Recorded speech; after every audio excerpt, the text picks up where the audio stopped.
Hello, let's take a few minutes and review the course syllabus. Right, so at the very top of the syllabus, you will find my contact information. There I am, there's my email.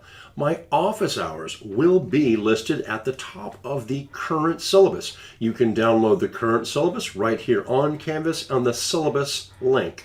Right. So on there you'll see my current office hours, and of course those will change term to term.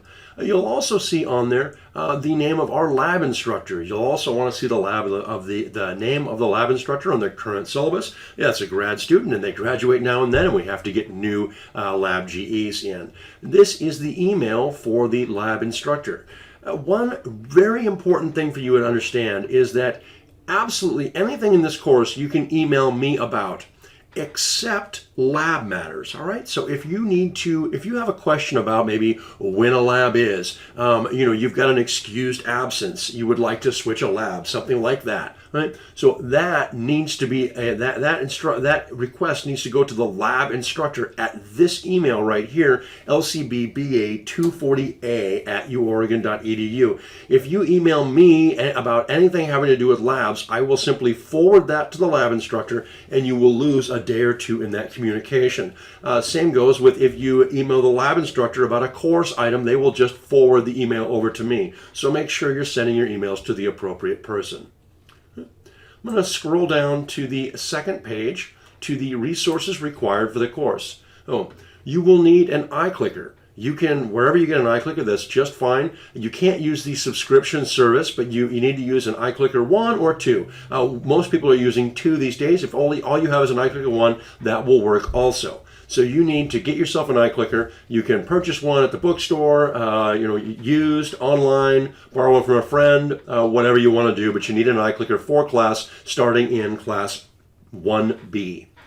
Then you need to get yourself the My IT Lab access code, and that's from the UO bookstore. You must purchase this at the UO bookstore because it is actually a bundle. It also includes number 4 down here, the Applied Analytics Access.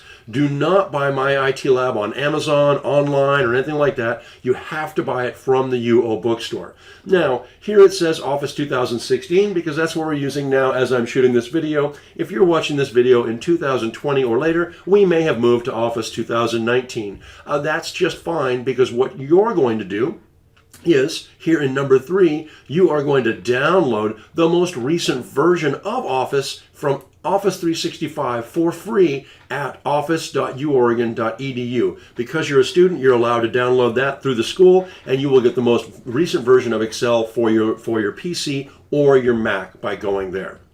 The other thing for us to see here is this link right down here, view.uoregon.edu. That is incredibly useful. If you take, let's say you're using your Mac, and this course can be pretty confusing if you're on a Mac. It can be a little frustrating, that's what I've heard. And so what you can do is you can take your Mac, you can go to the website view.uoregon.edu, and that will log you into a school lab computer, and with your Mac, you can control a school Windows PC, use Excel there, use any other kind of software that's available on the school lab computers. It's a very handy thing. I use it from home quite often when I want to access software at school that I don't have on my home computer. Number 4, the Applied Analytics Access, the case studies we're going to do. You'll get that at the same time here when you buy this access code for My IT Lab from the bookstore. You'll get access to this at the same time. It's all included in the one sheet of paper. So now I'm going to scroll down again to the rubric for the points in the class, and we can talk about this very important thing. How do we pass the class? Where do the points come from? Well, we can see that 20% of the points come from just your using your iClicker, participating in class, and your attendance. 30% comes from the homework that we do on the My IT Lab platform. 50% comes from the lab exams at the end of every week. Then we have 2 midterms, one in week 4 and one in week 10 in lab, and those are worth 0 points. We just have to pass them in order to pass the course. The reason for this will make a lot of sense when we get around to doing the midterms, but basically, I give you the exact midterm file and all of the answers and videos of me doing it before the exam. And so all you need to do is just practice it so that you can get it done in the short amount of time that we have.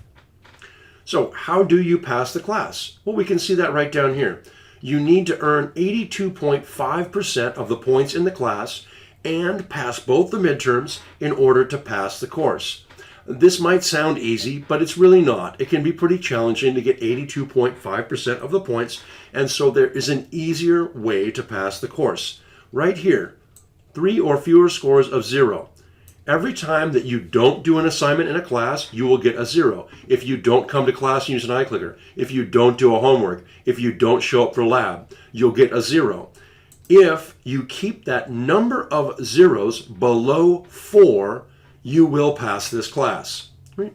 So, and the way that that will happen is I will reevaluate your homework. I will use things that we call reflections and corrections, where you record points that were deducted incorrectly throughout the course, and I'll allow you to do makeup assignments. Go back and, let's say, redo some of these labs for higher points.